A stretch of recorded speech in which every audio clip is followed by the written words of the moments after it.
Hello guys, मैं अमित स्वागत करता हूं आपका अपने YouTube channel knowledge with Amit में। तो फ्रेंड्स, आज हम लोग क्लास 12 की बायोलॉजी पढ़ रहे हैं और आज हम लोग देखेंगे चैप्टर 1। तो चैप्टर का नाम है जीवों में जनन। ठीक है, क्लास 12 की बायोलॉजी का चैप्टर पहला रहेगा और चैप्टर का नाम है जीवों में जनन। तो सबसे पहली जो हेडिंग है इस चैप्टर की वो प्रजनन। प्रजनन को हम लोग इंग्लिश में बोलते हैं रिप्रोडक्शन। तो मैं जो है ये जो हेडिंग जो रहेगी उसको इंग्लिश में भी लिखाऊंगा, जिससे क्या है कि आपको अगर आगे भी कहीं तैयारी करो तो हाँ, हेडिंग तो हमें नाम तो पता हो कि ये क्या होता है। तो सबसे पहली हेडिंग है प्रजनन। तो प्रजनन की जो परिभाषा है वो क्या है? प्रजनन एक ऐसी प्रक्रिया है। तो प्रजनन की जो डेफिनेशन है वो क्या है कि प्रजनन एक ऐसी प्रक्रिया है जिसमें जीव अपने, क्या कह रहा है, जिसमें जीव अपने समान संतति को उत्पन्न करता है, यानी प्रजनन को बोलते हैं रिप्रोडक्शन। तो रिप्रोडक्शन की जो डेफिनेशन है वो क्या है कि जीव जो है अपने जीव का अर्थ है कि यहां पे कोई भी हो, चाहे तो मनुष्य हो, चाहे कोई जानवर हो, चाहे कोई पक्षी हो, ठीक है, चाहे तो इंसान हो, चाहे जानवर, शेर, कुत्ता, बिल्ली, भेड़िया, कुछ भी हो, पक्षी, चिड़िया हो, मोर हो, कुछ भी हो, ठीक है। तो जीव अपने समान संतति को, संतति का मतलब है संतान को, तो अपने जैसी समान संतान को उत्पन्न करता है, उसी को हम लोग क्या कहते हैं, उसी को प्रजनन कहते हैं। ठीक है, तो प्रजनन एक ऐसी प्रक्रिया है जिसमें जीव अपने समान संतति को उत्पन्न करता है और ये जो है जीवों का वह गुण है जिसके द्वारा पीढ़ी दर पीढ़ी, यानी कि मनुष्य क्या है, इसके द्वारा पीढ़ी दर पीढ़ी यानी एक पीढ़ी से दूसरी पीढ़ी का संतुलन जो है, तो उसका जो संतुलन जो है बनाए रखता है। तो पहली हेडिंग है रिप्रोडक्शन। तो रिप्रोडक्शन की जो परिभाषा होगी तो इसमें जीव अपने समान संतति को उत्पन्न करता है, यानी अपने जैसी संतान को उत्पन्न करता है, यानी अपनी जैसी संतान का वो क्या करता है, प्रोड्यूस करता है, यानी अपनी जैसी संतान बनाता है। तो जिसमें जीव अपने समान संतान को उत्पन्न करता है प्रजनन कहलाती है। ठीक है, तो प्रजनन की परिभाषा, तो प्रजनन एक ऐसी प्रक्रिया है जिसमें जीव अपने समान संतति को उत्पन्न करता है, तो इसी को हम लोग प्रजनन कहते हैं। नेक्स्ट हेडिंग है जीवन अवधि। जीवन अवधि का मतलब है कि ये जो संतान, जो इनकी जीवों की जो संतान उत्पन्न होती है तो उनकी जो लाइफ है वो कितनी होती है। तो जीवन अवधि कह लो या इसे जीवन काल कह लो, और इंग्लिश में बोलते हैं इसे लाइफ स्पैन। ठीक है, अगली हेडिंग हमारी जीवन अवधि। जीवन अवधि का जो दूसरा नाम है वो नाम है जीवन काल, और इंग्लिश में बोलते हैं लाइफ स्पैन। तो चलिए, प्रत्येक जीव एक निश्चित समयावधि तक ही जीवित रहता है, यानी प्रत्येक जीव, यानी कोई भी जो जीव है उसकी क्या है, एक निश्चित समय होता है। ठीक है, यानी जन्म से लेके उसकी मृत्यु तक क्या है, वो एक निश्चित समय है। तो निश्चित समय तक ही जीवित रहता है। किसी जीव के उसके जन्म से मृत्यु, यानी कि जन्म से लेके मृत्यु तक की समयावधि को उसका जीवन काल कहते हैं। यानी कि कोई बच्चा जो जन्म लेता है, शिशु ने जन्म लिया और जन्म से लेके, यानी कि पहले वो क्या हुआ, पहले शिशु रहा, यानी बच्चे को बोलते हैं शिशु। शिशु से वो आएगा किसमें, बाल्यावस्था, बाल्यावस्था से किशोरावस्था। ठीक है, किशोरावस्था के बाद उसके बाद आएगा ये, ठीक है, तो शिशु, बाल्यावस्था, किशोरावस्था, यौवन अवस्था, यानी वो जब जवान होगा यौवन अवस्था, और लास्ट में आएगी वृद्धावस्था। वृद्धावस्था या तो यौवन अवस्था कह लो या फिर इसको प्रौढ़ावस्था भी हम लोग कहते हैं। तो किसी जीव के उसके जन्म से मृत्यु, तो जन्म से लेके मृत्यु तक की समयावधि को उसका जीवन काल कहते हैं। ठीक है, यानी कि कोई भी जो मनुष्य है, चाहे कोई जानवर है, तो जब से उसने जन्म लिया, यानी जन्म से मृत्यु, तो जन्म से मृत्यु तक की समयावधि को उसका जीवन काल कहते हैं। यानी कि जैसे हमने जन्म लिया तो जन्म से लेके जब हमारी मृत्यु होगी, तो वो जन्म से लेके मृत्यु तक का जो समय है किसी का, जन्म से लेके यानी कि जन्म से मृत्यु तक के समय को हम लोग क्या कहते हैं, उसका जीवन काल कहते हैं। अब मैं जो आप लोगों को दो चार, तो देखिए जैसे जो हाथी जो होता है, हाथी की जो लाइफ होती है वो होती है 65 to 90 ईयर, यानी कि हाथी जो जीवित रहता है वो कम से कम 65 साल और ज्यादा से ज्यादा 90 साल। ठीक है। उसके बाद जैसे कौवा जो होता है, क्रो, तो कौए की जो उम्र है वो 15 ईयर यानी 15 साल, यानी कि एक जो कौवा है वो कम से कम 15 साल तक जो है जीवित रहता है। अब कुत्ता, तो कुत्ते की जो उम्र होती है, तो डॉग की 15 से 20 ईयर, यानी कि एक कुत्ते की जो लाइफ है वो 15 से लेके 20 साल तक। अब जैसे बनाना का जो पेड़ होता है, केले का, तो इसकी जो है 10 से लेके 15 महीने की। ठीक है। यानी केले के जो पेड़ होता है, केला का जो पेड़ है, तो उसकी जो उम्र होगी वो कितनी होगी, 10 से लेके 15 महीने तक। ठीक है। यानी 1 से लेके 1.25 साल या ज्यादा से ज्यादा 1.5 साल। और बरगद का जो पेड़ होता है, ठीक है, बरगद का जो पेड़ होता है उसकी जो उम्र होती है वो होती है 200 साल। कितनी होती है, बरगद के पेड़ की 200 साल। घोड़े की 30 से 40, ये आप लोगों को याद रखनी है। ठीक है। घोड़े की 30 से 40 साल। उसके बाद गाय की देखते हैं, तो गाय की जो होती है 25 से 30 साल। गाय की 25 से 30 ईयर। तो ये जो है कुछ साल हैं, ये आप लोगों को क्या करनी है, याद रखनी है। जो बटरफ्लाई जो होती है, ठीक है, बटरफ्लाई, तो बटरफ्लाई की जो उम्र है, तो बटरफ्लाई की जो उम्र होती है वो होती है 1 से 2 वीक, 1 से 2 हफ्ते। ठीक है। और भी जो है, जैसे जो कछुआ जो होता है, कछुए की, तो कछुए की उम्र होती है 150 से लेके 200 तक। ठीक है।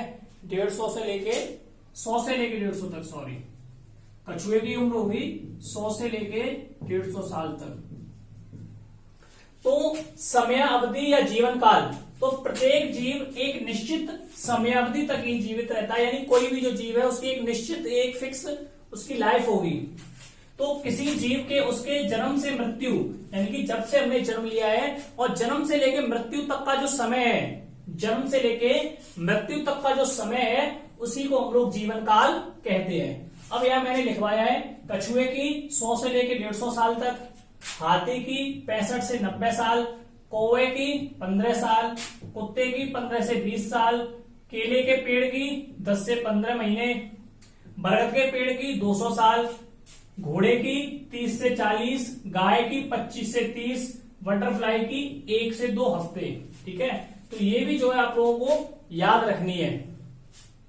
अगली हेडिंग है प्रजनन की भूमिका, यानी कि रोल ऑफ रिप्रोडक्शन। ये जो प्रजनन जो होता है तो उसकी क्या भूमिका होती है। ठीक है। तो इसकी भूमिका में 4 अपनी जो है दे रखी है। प्रजाति की निरंतरता, यानी कि अगर प्रजनन होगा, प्रजनन का मतलब है कि अगर जनन होगा, अगर किसी का जन्म होगा तो उस प्रजाति की निरंतरता रहेगी। निरंतरता का मतलब है कि उसकी जो कंटिन्यूटी रहेगी। ठीक है। कंटिन्यूटी का एक तरह से कह सकते हैं कि जैसे मनुष्य अगर जन्म ले रहा है, अगर मनुष्य की जो प्रजनन का जो वो है, अगर प्रजनन नहीं हो, अगर मनुष्य जो है जन्म नहीं ले, तो उसकी जो प्रजाति है, उसकी प्रजाति क्या हो जाएगी, समाप्त हो जाएगी, समाप्त हो जाएगी। जैसे आप लोग पहले सुनते आ रहे हैं कि एनाकोंडा जो है, एनाकोंडा, ठीक है, तो इसकी जो प्रजाति क्या है, समाप्त हो गई है। तो ऐसे ही बहुत सारी है। अगर प्रजनन अगर नहीं होगा, अगर प्रजनन नहीं होगा तो उसकी जो भूमिका है वो क्या है, समाप्त हो जाएगी। दूसरा है जैव विकास। तो ये आगे चल के प्रजाति की निरंतरता, जैव विकास, पारिस्थितिकी संतुलन और खाद्य सुरक्षा, ये मैं आप लोगों को आगे समझाऊंगा। तो यहां तक मैं समझता हूं कि आप लोगों की समझ में ये दोनों हेडिंग आ गई होगी। प्रजनन, तो इसमें जीव अपने समान संतति को उत्पन्न करता है, यानी अपने जैसी संतान पैदा करता है या अपने जैसी संतान को जन्म देता है उसी को हम लोग प्रजनन कहते हैं। दूसरी है जीवन अवधि या जीवन काल। तो किसी जीव के उसके जन्म से लेकर मृत्यु तक के समय को, यानी किसी जीव के जन्म से लेकर मृत्यु तक के समय को उसका जीवन काल कहते हैं। कुछ जीवों का मैंने यहाँ पे लिख दिया है कि किसका कितना जीवन काल होता है। आगे है प्रजनन की भूमिका। तो प्रजनन की जो भूमिका है वो 4 तरीके से होती है। प्रजाति की निरंतरता, जैव विकास, पारिस्थितिकी संतुलन और खाद्य सुरक्षा। अब हम लोग पढ़ते हैं प्रजाति की जो निरंतरता है उसका क्या अर्थ है। अब हम लोग देख रहे हैं जो अपनी हेडिंग थी प्रजनन की भूमिका। तो प्रजनन की भूमिका के अंदर 4 पार्ट दे रखे हैं। प्रजाति की निरंतरता, जैव विकास, पारिस्थितिक संतुलन और चौथा है खाद्य सुरक्षा। तो सबसे पहले हम लोग देखते हैं प्रजाति की निरंतरता।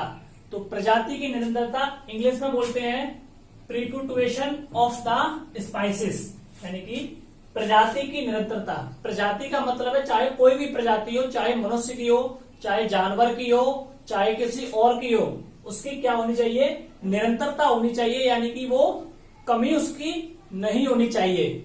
जैसे प्रजनन जीवों की एक ऐसी प्रक्रिया है जो उनकी प्रजाति की निरंतरता को सुनिश्चित करती है। यानी प्रजनन जो है, प्रजनन क्या है, एक ऐसी प्रक्रिया है जो प्रजाति की निरंतरता को सुनिश्चित करती है। यानी कि प्रजनन एक ऐसी प्रक्रिया है जो प्रजाति की निरंतरता का अर्थ है कि उसकी जो है कमी नहीं होने देती है। यानी कि उस प्रजाति की क्या है, यानी प्रजनन के द्वारा उसकी कमी नहीं होने देती है। जीव अपने जीवन काल में मृत्यु से पहले, कोई जीव है चाहे इंसान हो चाहे कोई जानवर हो, तो मृत्यु से पहले जीव मृत्यु से पहले वो क्या करता है, अपने समान संतति उत्पन्न कर प्रजाति की निरंतरता को बनाए रखते हैं। इंसान है तो उसकी डेथ होगी, उससे पहले वो अपने जैसी संतान करके जाएगा। एक आदि ऐसा होता है जो अपनी ऐसी संतान उत्पन्न करके ना जाए। ठीक है, यानी कोई भी चाहे जीव हो, चाहे कोई प्राणी हो, मनुष्य हो, जानवर हो, चाहे कुछ और हो, तो वो अपने जीवन काल में क्या करता है, यानी अपनी मृत्यु से पहले वो अपने ऐसी संतान को उत्पन्न करता है। तो इसी से क्या होता है, प्रजाति की निरंतरता बनी रहती है। ठीक है, तो प्रजनन जीवों की एक ऐसी प्रक्रिया है, यानी प्रजनन यानी कि जनन एक ऐसी प्रक्रिया है, एक ऐसी प्रोसेस है जो प्रजाति की निरंतरता को बनाए रखती है। ठीक है, प्रजाति की निरंतरता का अर्थ है यानी कि उस प्रजाति को बनाए रखती है, उसके अस्तित्व को बचाए रखती है। जीव अपने जीवन काल में, यानी कि कोई भी जीव है, चाहे मनुष्य है चाहे कोई और जानवर है, तो अपने जीवन काल में, जीवन काल का अर्थ है जब तक उसकी जन्म से लेके मृत्यु तक का जो समय है, यानी कि वो अपने जीवन काल में मृत्यु से पहले, ठीक है, अपने जीवन काल में मृत्यु से पहले, यानी कि वो अपने मरने से पहले अपने जैसी समान संतति को, यानी अपने जैसी समान संतान को उत्पन्न करता है। ठीक है, अपने जैसी समान संतान को उत्पन्न करता है और प्रजाति की निरंतरता को बनाए रखता है। तो आई बात समझ में, पहली प्रजाति की निरंतरता। तो प्रजाति की निरंतरता का अर्थ है कि जीव अपनी मृत्यु से पहले अपने जैसी समान संतान को उत्पन्न कर देता है, जिससे उस प्रजाति की निरंतरता जो है हमेशा के लिए बनी रहती है। सेकंड देखते हैं हम लोग जैव विकास। तो सेकंड क्या है, जैव विकास, इंग्लिश में बोलते हैं इसको ऑर्गेनिक इवेल्युएशन। दूसरी दे रखी है जैव विकास, तो जैव विकास को हम लोग बोलते हैं ऑर्गेनिक इवेल्युएशन। तो जैव विकास में क्या कह रहा है, प्रजनन जीवों में विभिन्नताओं के स्रोत के रूप में भी कार्य करते हैं। यानी प्रजनन जो है क्या करता है, जीवों में विभिन्नताएं क्या करता है, जीवों में क्या लाता है, विभिन्नताएं लाता है। ठीक है, तो विभिन्नताओं का जो अर्थ होता है वो होता है वेराइटीज। क्या होता है, वेरिएशन। ठीक है, वेरिएशन, इंग्लिश में इसको बोलते हैं वेरिएशंस। तो विभिन्नताओं का अर्थ है कि वो नए नए तरीके की विभिन्नता लाता है, नए नए बदलाव लाता है, नए नए वेरिएशन। हिंदी में इसका अर्थ बोले तो बदलाव, चेंजमेंट। ठीक है, तो नए नए बदलाव लाता है। ठीक है, तो प्रजनन जीवों में विभिन्नताओं के स्रोत के रूप में भी कार्य करते हैं, यानी प्रजनन के द्वारा तो और जीवों में क्या आती है, विभिन्नताएं आती हैं, यानी कि उनमें बदलाव भी आते हैं। आगे कह रहा है विभिन्नताएं ही जैव विकास का आधार है। ठीक है, तो विभिन्नताएं यानी कि वेरिएशन ही क्या है, जैव विकास का क्या है, आधार है। आई बात समझ में। आगे देखते हैं तीसरा, पारिस्थितिकी संतुलन। इंग्लिश में बोलते हैं इसको इकोलॉजिकल बैलेंस। तो इकोलॉजिकल बैलेंस क्या होता है, प्रजनन के कारण ही पृथ्वी पर आवश्यक, प्रजनन के कारण ही पृथ्वी पर जीवधारियों की अपेक्षित व आवश्यक संख्या बनी रहती है। यानी कि इकोलॉजिकल बैलेंस का अर्थ है कि प्रजनन के कारण ही, यानी कि जनन के कारण ही पृथ्वी पर जीवधारियों की जो संख्या है, यानी कि जनन के द्वारा, यानी कि अगर मृत्यु होती जाएगी, अगर जन्म नहीं होगा, ठीक है, प्रजनन का अर्थ है कि जन्म, अगर जन्म ही नहीं होगा तो उनकी संख्या जो क्या है, कम होती जाएगी। ठीक है, अगर किसी इंसान का या किसी जानवर का, जैसे एक प्रजाति है, जैसे मुर्गे रोज कटते हैं, अगर उनका जन्म नहीं होगा तो एक दिन क्या है, एक दिन वो उनका एंड हो जाएगा। ठीक है, तो प्रजनन के कारण ही, यानी कि जनन के कारण ही अगर वो जन्म लेते हैं तो इससे उसकी जो, तो उस प्रजाति की जो वो है, उसकी जो संख्या है वो क्या है, उसकी आवश्यक संख्या, यानी कि उसकी संख्या बनी रहती है। तो प्रजनन के कारण ही पृथ्वी पर जीवधारियों की अपेक्षित व आवश्यक संख्या बनी रहती है। इसी को हम लोग कहते हैं पारिस्थितिकी संतुलन, यानी इकोलॉजिकल बैलेंस। तो इकोलॉजिकल बैलेंस में क्या होता है कि जीवधारियों की अपेक्षित व आवश्यक संख्या बनी रहती है। अब लास्ट हम लोग देखते हैं खाद्य सुरक्षा। खाद्य सुरक्षा का इंग्लिश में बोलते हैं फूड सिक्योरिटी। फूड सिक्योरिटी, देखिए फसलों व पशुओं के प्रजनन, फसलों का भी प्रजनन होता है। प्रजनन का अर्थ है कि ये फसल भी क्या है, फसल को इंसान उगाता है, लेकिन वो भी क्या होती है, प्रजनन के द्वारा ही उगती है। तो चाहे तो फसलों का प्रजनन हो, गेहूं की हो, बाजरा, आलू, किसी की भी फसल हो, और या फिर पशुओं की हो। ठीक है, तो फसलों व पशुओं के प्रजनन द्वारा मनुष्य अपनी खाद्य सुरक्षा सुनिश्चित करता है। यानी मनुष्य की जो खाने की जो चीजें हैं, एक तो फसलों के द्वारा, गेहूं बाजरा हम लोग खाते हैं तो वो कहां से मिलते हैं, फसलों के द्वारा। अगर दूध चाहिए हमें, घी चाहिए, तो वो कहां से आएगा, पशुओं के द्वारा आएगा। तो अगर उनकी जो, उनका प्रजनन नहीं होगा, अगर उनका जो है, अगर वो जन्म नहीं लेंगे, तो मनुष्य की जो खाद्य सुरक्षा है, यानी मनुष्य का जो भोजन है, वो एक दिन क्या हो जाएगा, एक दिन समाप्त हो जाएगा। ठीक है, तो इसलिए फसलों व पशुओं के प्रजनन द्वारा मनुष्य अपनी खाद्य सुरक्षा सुरक्षित करता है। चलिए अब हम लोग देखते हैं नेक्स्ट, प्रजनन के जो प्रकार हैं। प्रजनन के जो प्रकार हैं, तो प्रजनन कितने प्रकार का होता है। ठीक है, तो प्रजनन जो है दो प्रकार से होता है, एक होता है लैंगिक और दूसरा होता है अलैंगिक। चलिए अगली हेडिंग है अपनी प्रजनन के प्रकार। ठीक है, अगली हेडिंग है प्रजनन के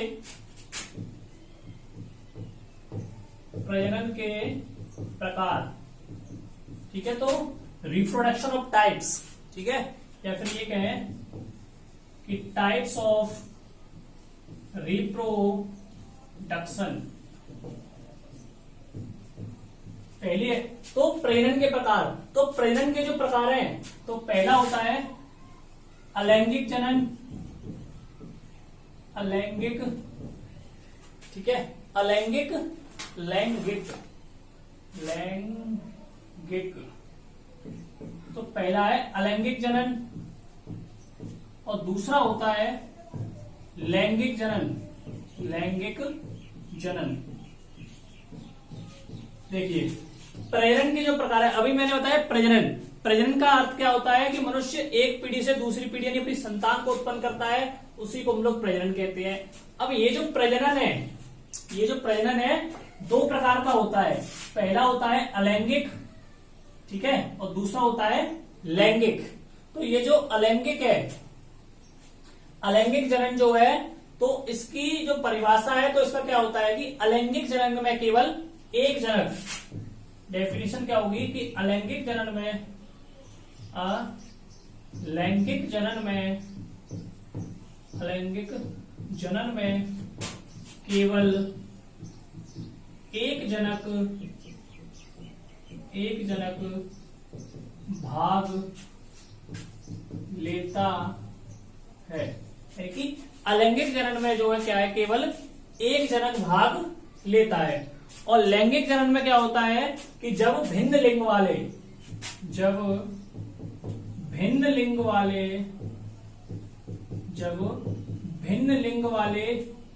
यानी इसके लिए क्या चाहिए, दो जनक चाहिए। जब भिन्न लिंग वाले दो जनक, ठीक है, तो दो जनक प्रजनन प्रक्रिया में भाग लेते हैं,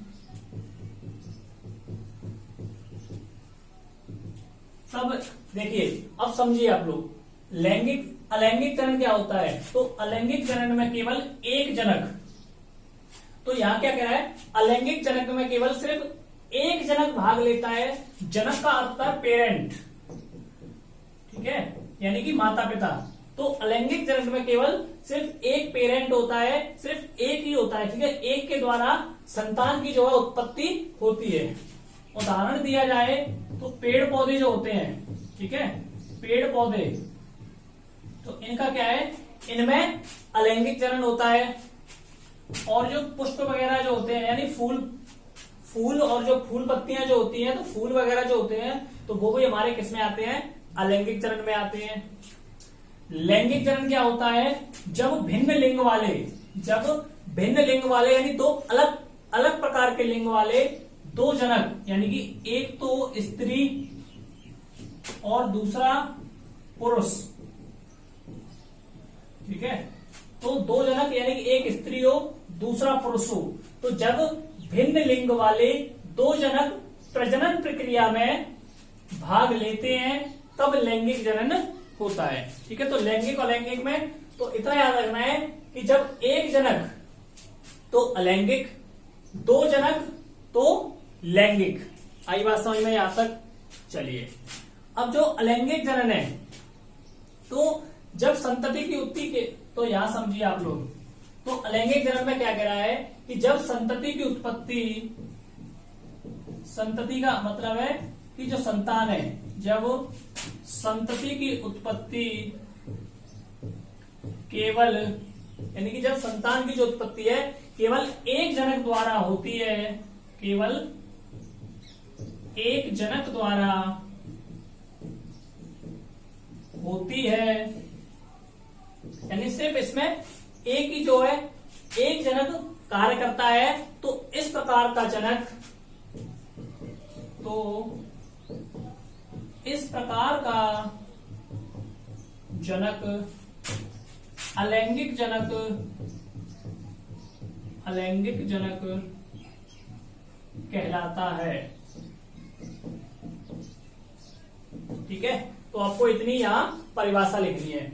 अलैंगिक जनक की परिभाषा पूछी जाए तो जब संतति की उत्पत्ति, यानी कि जब संतान की जो उत्पत्ति है, जब संतान की उत्पत्ति केवल एक जनक द्वारा, संतान की उत्पत्ति केवल एक जनक के द्वारा होती है, तो इस प्रकार का जनक, तो इस प्रकार का जो जनक है वो अलैंगिक जनक कहलाता है। तो आई बात समझ में? जब संतान की उत्पत्ति एक जनक के द्वारा होती है तो उसे अलैंगिक जनक कहते हैं। जब संतान की उत्पत्ति दो जनक के द्वारा होती है, यानी जब दो भिन्न लिंग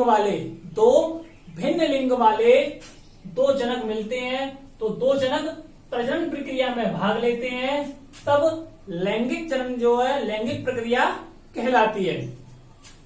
अब ये जो अलैंगिक जनक है, ये इसकी जो उदाहरण है, तो इसके 5 उदाहरण है। ठीक है, अलैंगिक जनक के जो उदाहरण है, चलो अब मैं जो मिटाल भी करवाता हूं। ठीक है, तो अब हम इसके उदाहरण देखते हैं अलैंगिक जनन के। अलैंगिक जनन के जो उदाहरण है, अब उदाहरण को देखते हैं। अब हम लोग देखते हैं जो अलैंगिक जनन है तो उसके जो उदाहरण है, यानी अलैंगिक जनन जो है 5 प्रकार का होता है। कितने प्रकार का? 5 प्रकार का। ठीक है, अलैंगिक जनन 5 प्रकार से होता है। पहला है विखंडन या विभाजन। पहला क्या है? विखंडन या विभाजन। तो अलैंगिक जनन देख रहे हैं, अलैंगिक जनन को इंग्लिश में हम लोग बोलते हैं असेक्सुअल रिप्रोडक्शन। क्या बोलते हैं? Asexual reproduction. इसके जो प्रकार हैं ये 5 प्रकार का होता है। पहला देख रहे हैं विखंडन या विभाजन। पहला है विखंडन या विभाजन। इसको हम लोग बोलते हैं इंग्लिश में फिशन। इसको इंग्लिश में बोलते हैं फिशन।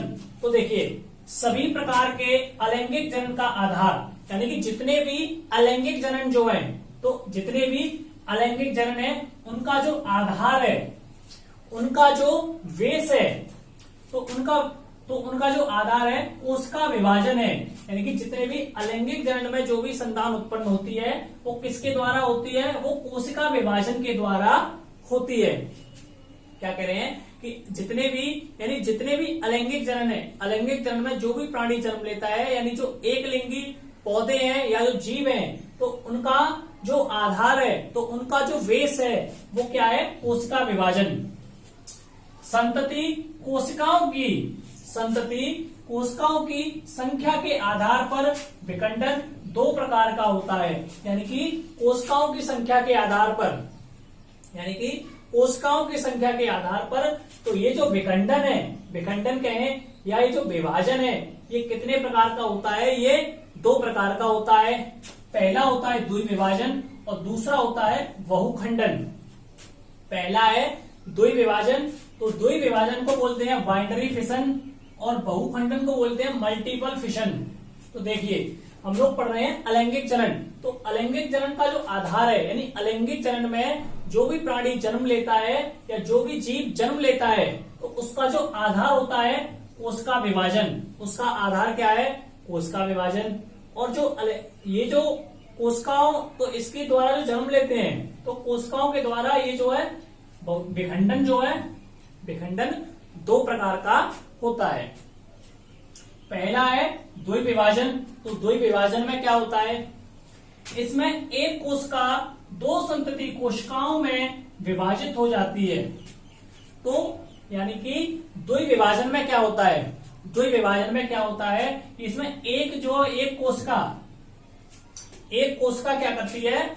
2 संतति में, यानी एक कोशिका 2 संतानों में विभाजित हो जाती है। तो किस प्रकार से होती है? देखिए, ये क्या है? अमीबा है, अमीबा। तो अमीबा में क्या होता है कि ये अमीबा जो है इस प्रकार से होता है। आगे चल के ये थोड़ा टेढ़ा सा रूप लेता है, यानी 2 आधे आधे भाग होते हैं। यहाँ पे ये जो क्या है? ये इसका केंद्र है। ठीक है, तो ये क्या है? इसकी कोशिका है, ये इसका केंद्र है। तो ये आधार है। आधार पहले आधा आधा हुआ। यहाँ राइटिंग पे, इसके चित्र पे मत आना, चित्र में किताब का ही वीडियो में लगा दे रहा हूं। तो ये इस प्रकार से है। आगे ये बिल्कुल 2 प्रकार के हो गए, यानी कि इसकी जो संतान है, इसकी जो कोशिकाएं है वो 2 कोशिकाएं हो गई, और आगे चल के ये कोशिकाएं अलग अलग हो गई। तो ये वाला चित्र और ये वाला चित्र दोनों सेम है। फिर आगे चल के ये इसी प्रकार से जाएगा। ठीक है, ये ऐसे यहां, फिर आगे ऐसे बढ़ेगा, तो इधर ये टूट जाएगा, इधर ये टूट जाएगा। ठीक है, तो अमीबा में क्या होता है? ये कोशिकाओं के द्वारा इनकी कोशिका विभाजन होता है, यानी कोशिका अलग हो जाती है और कोशिका 2 भागों में टूटती है, और टूटने के बाद अमीबा का निर्माण जो है करती है। तो द्विविभाजन में क्या होता है? द्वि का मतलब होता है 2। ठीक है, 2 विभाजन का मतलब होता है बंटवारा। तो कितने में बंटवारा हो? 2 लोगों में बंटवारा हो। तो 2 में बंटवारा होता है तो अमीबा बनता है। तो इसमें एक कोशिका 2 संतति कोशिकाओं में, यानी कि एक कोशिका 2 संतानों के रूप में विभाजित हो जाती है या 2 संतानों के रूप में बट जाती है। इसी को हम लोग द्विविभाजन कहते हैं। अगला है बहुखंडन। बहु का नाम है, बहु को ऐसे कहो बहुत। क्या है? बहुत। तो बहुत खंडन का मतलब है टूटना, यानी बहुत सारे टुकड़ों में टूटे। इंग्लिश में बोलते हैं मल्टीपल फिशन। तो इसमें जनक केंद्रक से बार बार, इसमें क्या कह रहा है? इसमें जनक केंद्रक से बार बार विभाजन के फलस्वरूप अनेक संतति कोशिकाओं का निर्माण करता है। तो इसमें क्या होता है, केंद्रक से, यानी कि इसमें जनक केंद्रक से बार बार विभाजन के फलस्वरूप अनेक संतति कोशिकाओं का निर्माण करता है। जैसे ये है प्लाज्मोडियम, क्या है, प्लाज्मोडियम। तो प्लाज्मोडियम में क्या है, ये जो है ये इसका केंद्र है, ये क्या है, ये इसका केंद्र है। तो एक केंद्र से, तो इसमें क्या हुआ कि इसका विभाजन हुआ, एक से जो देखो बहुत सारे बन गए, ठीक है। जब बहुत सारे बने तो इससे और ये थोड़े बड़े हो गए, तो इसकी और कोशिकाएं क्या हो गई, और बड़ी हो गई। उसके बाद ये यहां से जो बीच में से ऐसे निकल जाते हैं, और निकल जाने के बाद ये जो प्लाज्मोडियम है ये बहुखंडन में जो है, बहुखंडन में क्या हो जाते हैं, ये टूट जाते हैं, ठीक है। तो इस प्रकार से ये जो अपनी डेफिनेशन है किसकी, लैंगिक चरण में पहला विखंडन की, कंप्लीट होती है। अगला एग्जांपल हम लोग देखते हैं मुकुलन। मुकुलन को इंग्लिश में बोलते हैं वडिंग। तो नेक्स्ट है अपनी मुकुलन। अब हम लोग देखते हैं अपना नेक्स्ट जो दूसरा जो उदाहरण है, ठीक है। तो दूसरा है मुकुलन, इंग्लिश में बोलते हैं इसको बडिंग। तो पहले मुकुलन में क्या होता है आप लोग समझिए ध्यान से। इसमें नए जीवधारी का निर्माण जनक कोशिका पर बाह्य वृद्धि अथवा कलिका निर्माण के द्वारा होता है।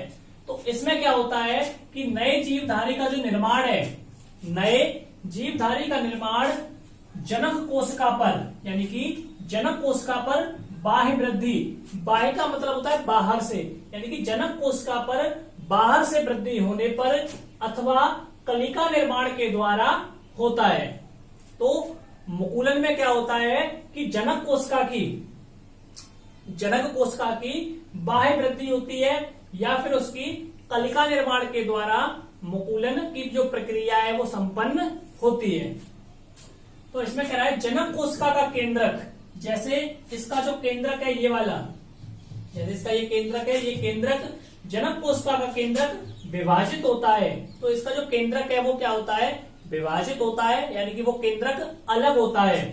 तथा एक संतति केंद्रक कलिका में चला जाता है, यानी कि जब वो विभाजित होता है, विभाजित होने के बाद वो कहां चला जाता है, कलिका में चला जाता है। कलिका पूर्ण वृद्धि करने के पश्चात, यानी कलिका क्या करेगी, पूर्ण वृद्धि, यानी कि उसकी पूरी वृद्धि हो जाएगी, और उस वृद्धि के पश्चात कोशिका से पृथक होकर, पृथक का मतलब है अलग होकर, यानी कि कोशिका से अलग होकर अलग जीवन यापन करने लगती है। अब जैसे ये जो उदाहरण है यीस्ट में मुकुलन, यानी कि जो यीस्ट जो होता है तो उसमें जो मुकुलन की जो प्रक्रिया है वो किस प्रकार से होती है, देखिए जैसे ये क्या हो गया, ये अपने पास यीस्ट हो गया। तो इस यीस्ट का ये क्या है, ये केंद्रक है। जैसे कि ये जो दिख रहा है तुम्हें, ये इसका क्या है, केंद्रक है। तो यहाँ क्या कह रहा है, जीवधारी जनक कोशिका पर बाह्य वृद्धि, यानी कि ये इसके अंदर ये क्या है, ये वृद्धि हुई, ये वृद्धि एक बाहर की तरफ हो, यानी इससे अलग हो गई। अब ये वृद्धि अलग हुई और ज्यादा अलग होने के बाद ये पूरी इससे जो है टूट जाएगी, यानी ये अलग चला जाएगा और ये जो है अलग रह जाएगा। तो ये हमारा यीस्ट में मुकुलन होता है। हाइड्रा में देखते हैं कि पहले ही जो हाइड्रा है इस प्रकार का होता है। चित्र पे आप लोगों को नहीं जाना है, सबको पता है कि लड़कों की जो ड्राइंग है वो थोड़ी खराब होती है। मैंने जैसा भी ये टूटा फूटा चित्र बना दिया है, जैसा बना है। और अगर आप लोग चाहोगे तो चित्र जो है मैं किताब से जो है अच्छी तरह से उस पर प्रिंट वो कर दूंगा। देखिए, तो जो हाइड्रा है, तो हाइड्रा में ये जो है पहले यहाँ ये जो है बाह्य वृद्धि हुई, ये वृद्धि थोड़ी और बड़ी हुई, फिर और बड़ी हुई, और लास्ट में ये जो वृद्धि है, ये वृद्धि और पूरी बड़ी हो जाएगी, यानी और उससे जो है अलग हो जाएगी। तो इस प्रकार से ये, यानी ये हिस्सा बिल्कुल अलग हो जाएगा, ठीक है, और एक अलग अपना जीव जो है बना लेगा। तो ये जो है हाइड्रा में मुकुलन इस प्रकार से होगा। तो आज की इस वीडियो को हम लोग यहीं पे एंड करते हैं। ये आज अपना पहला पार्ट था, और आगे जो कल या परसों में हम लोग नेक्स्ट वीडियो लेकर आएंगे। जब तक के लिए जय हिंद, जय भारत।